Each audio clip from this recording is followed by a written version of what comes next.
তো সেই ইহুদি আলেম আব্দুল্লাহ ইবনে সালাম রাহমাতুল্লিল আলামিনের দরবারে গিয়ে হাজির হইল। রাসূলের সুন্দর চেহারার দিকে তাকায় রাসূলকে প্রশ্ন করছেন, ইয়া রাসূলুল্লাহ, আমি আপনাকে 3টা প্রশ্ন করব, যদি 3টা প্রশ্নের জবাব সঠিকভাবে দিতে পারেন তাহলে আমি আর একটা সেকেন্ডও দেরি করব না, আমি আপনার হাতে ধরে কালিমা পড়ে মুসলমান হয়ে যাব। রাসূল বললেন, ঠিক আছে, তোমার 3টি প্রশ্ন কি করো। আব্দুল্লাহ ইবনে সালাম জানে উনি যেহেতু নবী দাবি করে, শেষ নবী দাবি করে, আর যিনি শ্রেষ্ঠ নবী হবে, শেষ জামানার নবী হবে, নবী এই 3 প্রশ্নের জবাব অবশ্যই ওনার জানা থাকবে। আব্দুল্লাহ ইবনে সালামের ভিতরে ধারণা হইল যদি প্রশ্নের জবাব দিতে পারে তাহলে উনি শ্রেষ্ঠ নবী, আর শ্রেষ্ঠ নবীর হাত ধরে আমি কালিমা করে মুসলমান হয়ে যাব। সুবহানাল্লাহ। রাসূল বললেন, ঠিক আছে, বলো তোমার প্রশ্নটা কি। আব্দুল্লাহ ইবনে সালাম বলেন, 1 নম্বরের প্রশ্ন হইল কিয়ামতের সবচাইতে বড় আলামত কোনটি, আপনি আমাকে বলতে হবে। 2 নম্বরে হইল হাসরের মাঠে আল্লাহ তাআলা জান্নাতীরা যখন জান্নাতে যাবে, জান্নাতীদেরকে আল্লাহ তাআলা কি দিয়ে প্রথম মেহমানদারিটা করবে, এই ঘটনাটা আপনি মেহেরবানি করে আমাকে জানাবেন। 3 নম্বর প্রশ্ন হইল, ইয়া রাসূলুল্লাহ, সন্তান বাবার মতো হয় কেন? কিছু কিছু সময় সন্তানরা মায়ের মতো হয়, চেহারা গঠন আকৃতি মায়ের মতো হয়, অনেকে সন্তানরা মায়ের মতো হইছে, অনেকে বলে সন্তানরা বাবার মতো হইছে। হুজুর, 3 নম্বর প্রশ্ন হইল সন্তান বাবার মতো হয় কেন অথবা মায়ের মতো হয় কেন, এই 3 প্রশ্নের জবাব যদি দিতে পারেন ওয়াদা করলাম আমি আপনার হাত ধরে কালিমা পড়ে মুসলমান হব। সুবহানাল্লাহ। আল্লাহর নবী রাহমাতুল্লিল আলামিন বললেন, হে আব্দুল্লাহ, আমি যদি তোমাকে 3টি প্রশ্নের জবাব সঠিকভাবে দিয়ে দেই, ওয়াদা করো তুমি আমার কাছে কালিমা পড়ে মুসলমান হবে কিনা। আব্দুল্লাহ ইবনে সালাম বলেন, ইয়া রাসূলুল্লাহ, ইয়া হাবিবাল্লাহ, যদি 3 প্রশ্নের জবাব সঠিকভাবে দিতে পারেন ওয়াদা করলাম আপনার হাতে ধরে আমি কালিমা পড়ে মুসলমান হয়ে যাব। সুবহানাল্লাহ। রাসূল বললেন, হে আব্দুল্লাহ, শুনে নাও, প্রথম নম্বর প্রশ্নের জবাব হইল পৃথিবীর পূর্বাঞ্চল থেকে একটা আগুনের ধাওয়া, আগুনের একটা কুণ্ড সমস্ত মানুষদেরকে হাঁকায়া পশ্চিম দিকে নিয়ে যাবে।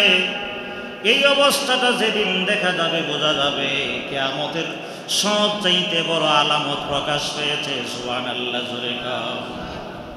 প্রশ্ন করবেন যে হুজুর, তাহলে আপনারা বলেন যে গান বাদ্য হবে, মা বাবার অবাধ্যত হবে, সমাজের মানুষ সুদ খাবে, ঘুষ খাবে, এইগুলিও কিয়ামতের আলামত। হ্যাঁ, এইগুলিও কিয়ামতের আলামত, কিন্তু সবচাইতে বড় আলামত হইল, এইগুলো হইল ছোট ছোট আলামত প্রকাশ পাইছে। আর সবচাইতে প্রধান বড় আলামত হইল পৃথিবীর পূর্ব দিক থেকে বিশাল একটা অগ্নিকুণ্ড উঠিয়া সমস্ত মানুষদেরকে দৌড়াইয়া আগুনে একেবারে পশ্চিম দিকে নিয়ে জমা করবে। এই ঘটনাটা যেই দিন ঘটে বুঝতে হবে আর পৃথিবী থাকবে না, আকাশ থাকবে না, জমিন থাকবে না, সব ধ্বংস হয়ে যাবে, কিয়ামতের প্রধান আলামত শুরু হয়ে যাবে। সুবহানাল্লাহ। রাসূল বললেন, রে আব্দুল্লাহ, শুনে নাও, তোমার 2 নম্বর প্রশ্নের জবাব হইল কিয়ামতের ময়দানে মুসিবতের দিনে যেই সমস্ত মানুষ জান্নাতে যাবে, জান্নাতীদেরকে আল্লাহ রাব্বুল আলামিন জান্নাতের ভিতরে ঢুকায়া সর্বপ্রথমে মেহমানদারি করবে। মাছের একটা কলিজা ভুনা করে ভাজি করে আল্লাহ রাব্বুল আলামিন জান্নাতীদেরকে মেহমানদারি করবে। সুবহানাল্লাহ। জান্নাতে যাইতে চাই কি চাই না? এজন্য জান্নাতীদেরকে আল্লাহ তাআলা কি করবে? মেহমানদারি করবে। এই কোরবানি ঈদে আপনারা অনেকে মেহমানদারি করছেন তো নাকি? যারা এখনো করেন নাই, আজকে আমি বলি দিয়ে যাই, এখনো সময় আছে দাওয়াত দিয়া কোরবানির গোশত দিয়ে আত্মীয় স্বজনদের বন্ধু বান্ধবের মেহমানদারি করানি দরকার আছে নি? মেহমানদারি করানি কি সুন্নত, রাসূলের সুন্নত। 3 দিন মেহমানদারি করানো কি সুন্নত। আর যারা মেহমান হয়ে যাবেন 3 দিনের বেশি আবার তাই খেন না নাকি? যার বাড়িতে 3 দিনের বেশি টাকা হয় ওই বাড়িওয়ালা কষ্ট পায়, ঠিক না? কিছু মানুষ আছে, কিছু মানুষ এই যে গিয়ে পড়ছে শ্বশুর বাড়ি, তার বাইরে আয় না। মুরগা খাইছি তো বড়টা খাইছি, একবারে ছোট যেটা আছে এটা সহ খায়, একবার বাড়ি থেকে বিদায় আল্লাহর রহমতে, ঠিক না কথা না? না, এমনটা না। মেহমান হওয়াও সুন্নত, মেহমানদারি করাও সুন্নত, দাওয়াত কিছু সঙ্গে নিয়ে যাওয়া, হাদিয়া তোহফা, মালটা, আপেল, কমলা, এগুলি তার আত্মীয় স্বজনের বাড়িতে নিয়ে যাওয়া, একেবারে খালি হাতে না যাওয়া, কিছু হাদিয়া সঙ্গে করে নিয়ে যাওয়া সুন্নত। একজন মেহমানরে মেহমানদারি করানি সর্বনিম্ন 3 দিন পর্যন্ত কি সুন্নত। মেহমানদারি করবেন, রাজি আছেন তো নাকি? আল্লাহ তাআলাও জান্নাতের ভিতরে জান্নাতীদেরকে আল্লাহ তাআলা মেহমানদারি করাবে। কিভাবে? আল্লাহ তাআলা কলিজার একটা মাছের কলিজা দিয়া আল্লাহ তাআলা জান্নাতীদেরকে মেহমানদারি করাবে। সুবহানাল্লাহ জোরে বলেন।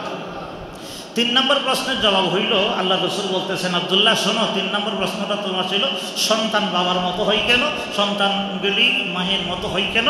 এই প্রশ্নের জবাবটা হইল, আল্লাহ রাসূল বলছেন, যদিও লজ্জাকর কথা তারপর একটু বলতে হয়, ঠিক বলতে হয় না?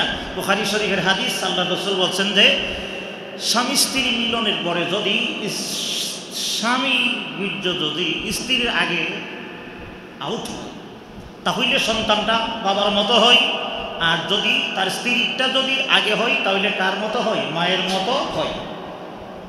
হাদিস শরীফের ঘটনা, বুখারী শরীফের হাদিস। রাসূল যখন বলে দিয়েছে এই 3টা প্রশ্ন, আব্দুল্লাহ ইবনে সালাম রাদিয়াল্লাহু তাআলা আনহু, উনি তো আর কোনো কাঁচা মানুষ না, উনি জন্মগতভাবেই সর্দারের ছেলে সর্দার, আবার আলেমের ঘরে আলেম, উনি একদম বিচক্ষণ মানুষ। তাওরাতের ভিতরে আমাদের রাসূলের সমস্ত প্রশংসা পায়া রাসূল মক্কা থেকে মদিনায় হিজরত করে আসবে, এই ঘটনাগুলি শুই না ওই রাহমাতুল লিল আলামিনের কাছে গিয়ে প্রশ্নটা করছে। সুবহানাল্লাহ।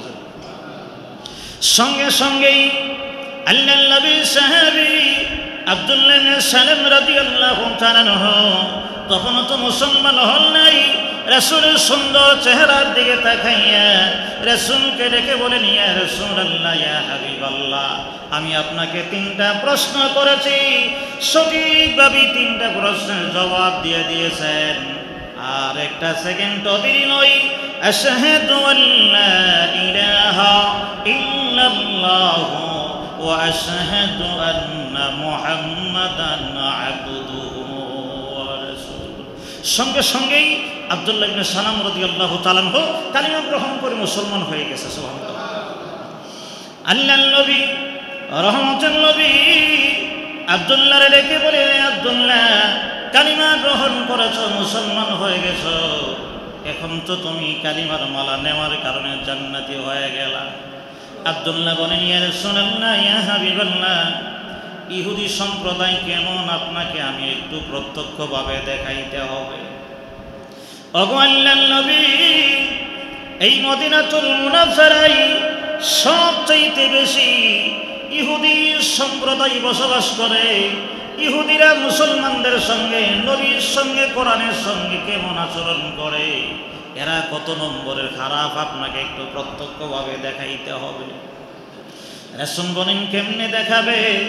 আব্দুল্লাহ বলে, হুজুর, আমি মুসলমান হয়ে গেছি, আমি একটু আড়ালে চলে যাব, আপনি সমস্ত ইহুদিদেরকে ডাইখা আপনার সামনে এনে আমার সম্পর্কে, আমার বাবা সম্পর্কে জিজ্ঞাসা করবেন, এরা কেমন সাক্ষী দেয়। পরের কথা পরে বলবো। আল্লাহর রাসূল আব্দুল্লাহ রে গোপনে পৌঁছায় দিয়েছে, লুকায় রেখে দিয়েছে। রাসূল ঘোষণা দিলেন, ইহুদিরা তোমরা সবাই আসো। ইহুদির কিছু মানুষগুলি রাসূলের সামনে যখন এসে দাঁড়াইল, রাসূল ডেকে ডেকে বললেন, ইহুদিরা রে, তোমাদের মধ্যে আব্দুল্লাহ ইবনে সালাম রে চিনি? হ্যাঁ আল্লাহর নবী চিনি। কেমন মানুষ? অনেক ভালো মানুষ। তার আব্বা কেমন? ইয়া রাসূলুল্লাহ, আব্দুল্লাহ ইবনে সালামের আব্বা অনেক বড় আলেম, এই এলাকার অনেক বড় নেতা, অনেক বড় সর্দার, অনেক বড় মাতাব্বর।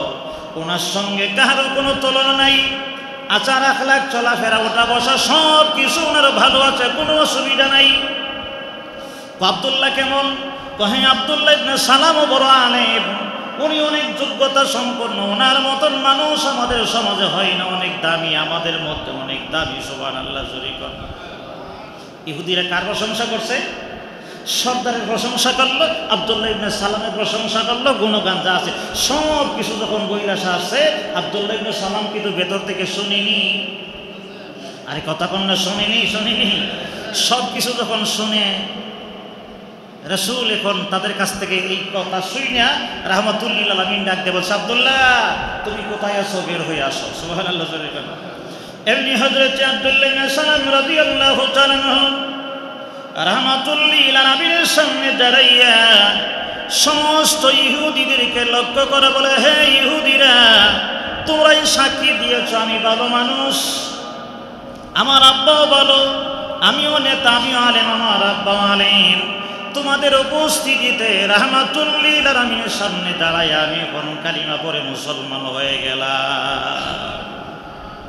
যেই মাত্র আব্দুল্লাহ ইবনে সালাম তাদের সামনে কালিমা লা ইলাহা ইল্লাল্লাহ মুহাম্মাদুর রাসূলুল্লাহ পড়ে মুসলমান হয়ে গেছে, এখন তাদের সমস্ত শরীরে আগুন ধরে ফেলছে। সঙ্গে সঙ্গেই এদের ইহুদিদের চেহারা কালো হয়ে গেছে। এরা রাহমাতুল লিল আলামিনের সামনে দাঁড়ায় বলতেছে, মুহাম্মদ, এই আব্দুল্লাহ ইবনে সালামের মতন খারাপ মানুষ আমাদের সমাজে আর কেউ নাই। নাউজুবিল্লাহ বলবেন না? আব্দুল্লাহ ইবনে সালামের বাবাও খারাপ মানুষ, একটা বাজে আলেমা ছিল, বাজে একটা নেতা ছিল। এরপরে আব্দুল্লাহ ইবনে সালামও একটা বাজে আলেম, বাজে নেতা। এদের কোনো ইজ্জত নাই, এর কোনো সম্মান নাই, কিছুই নাই। হুজুর, এই মানুষগুলি ভালো না। আব্দুল্লাহ ইবনে সালাম বলেন, ইয়া রাসূলুল্লাহ, ইহুদি সম্প্রদায় কত খারাপ, চিন্তা করে দেখছেন? আমাকে অবসরে রাইখা এদেরকে জিজ্ঞাসা করছেন, এরাই কিন্তু এই জবান দিয়েই বলছে আমার প্রশংসা, এই জবান দিয়েই কিন্তু আমার আব্বার প্রশংসা গাইছে। এখন আমি মুসলমান হওয়ার কারণে এরা এখন আপনার সামনে আমার বদনাম, আমার আব্বার বদনাম 14 গোষ্ঠীর একেবারে ভয়ে ফেলতেছে। নাউজুবিল্লাহ জোরে কান। কি মনে করেন ইহুদি খ্রিস্টানরা ভালো না খারাপ? যে প্রশ্ন করবেন, হুজুরের তো অনেক ভালো, কাপড়ের সবরে চামড়ায় টামড়ায় শরীরে টরিলে ডফে নমনায় সব দিকে ভালো আছে। আমি এই ভালোর কথা বলছি না যার ভিতরে ইসলাম নাই, যে আমার নবীকে মানে না, যে কোরআনকে মানে না, যে আল্লাহ তাআলাকে মানে না, ওই লোক কাপড়ের সবরে সুন্দর হইল, ওই মানুষের সম্মান মর্যাদা আল্লাহর দরবারে নাই। জোরে কাম ঠিক কিনা? আরেকটু জোরে কাম ঠিক কিনা? এজন্য রাস্তার ভিখারিও যদি হই, তার ভিতরে যদি রসুলের ভালোবাসা থাকে, আমার রসুলের প্রেম থাকে, এই মানুষটার ইজ্জত সম্মান আল্লাহর দরবারে আছে না নাই? ইহুদি সম্প্রদায় এরা আমার আল্লাহকে মানে, কিন্তু এরা আল্লাহর সামনে মাথা নত করে, কিন্তু আমার নবীকে মানে না, রসুলকে মানে না। রসুলকে না মানলে কি হওয়া যাবে না? ইমানদার হওয়া যাবে না। আমরা সমাজেও এমন ইহুদি না, ইহুদিদের আচরণ, ইহুদিদের নমুনা, ইহুদিদের চলাফেরা কিছু মুসলমান আমাদের আছে না নাই? কথা বলেন আছে না নাই? আমি কিন্তু 2 জমা ধরে আপনাদেরকে এই আলোচনাটাই শোনাইতেছি যে ইহুদি খ্রিস্টানদের কিছু কৃষ্টি কালচার, এদের কিছু নমুনা, এদের কিছু খাসলত, এদের কিছু অভ্যাস আমরা মুসলমানরা কইরা আমরা এগুলি বাড়াইতে আনছি, এগুলি আমরা আমল করি। কারণ আমাদের স্বার্থ যদি হয়, আমরা যদি মনে করি যে না লোকটা ভালো, তখন তার প্রশংসা করি, নেতা অনেক ভালো। আমি গেছি এক কাজের লাগি, এখন দেখা গেছে কাজটা নেতায় কইছে যে না এটা হবে না, অন্যায় কাজ আমি করবো না, তখন দেখা যায় নেতার 14 গোষ্ঠী দয়ালা। জরিখান ঠিক না? তো চেয়ারম্যান সাহেব তো অনেক ভালো, ওনার প্রশংসা করে। তখন ঘটনাক্রমে কোনো একটা কাজের জন্য গেছে, তখন কাজটায় চেয়ারম্যান সাহেব বলছে যে না এই কাজটা অবৈধ কাজ, এই কাজটা আমাকে দিয়ে অন্তত সম্ভব হবে না। জরিখান ঠিক না? যদি সম্ভব না হয়, যেমন আমার মসজিদের সভাপতি সাহেব, উনিও তো নেতা, ঠিক না কথা না? উনি আমি জানা মতে অবৈধ কোনো কাজে সহযোগিতা করতে চাই না, আমি জানি। কিন্তু দেখা গেছে যদি মনে করেন যে ওনার কাছে গেছে, ওনাকে অনেক প্রশংসা করে, ভালো লাগে, ভালোবাসে, কিন্তু দেখা গেছে যদি এই কাজটা যদি করে না দেয়, দেখা গেছে ওনার বদনাম শুরু হয়ে গেছে, আমার বদনাম শুরু হয়ে গেছে, হুজুরের বদনাম, এই সব সেক্টরে, নেতা বলেন, চেয়ারম্যান বলেন, মেম্বার বলেন, ব্যক্তি বিশেষ বলেন, এবং সব সেক্টরেই আছে। মন মতো হইলে প্রশংসা করা হয়, আর মনের উল্টা হয়ে গেলে কি এখন এই লোকটা আর ভালো না। এখন আপনারা বলেন এই খাসলতরা, এই অভ্যাসটা কি মুসলমানের অভ্যাস নাকি ইহুদির অভ্যাস?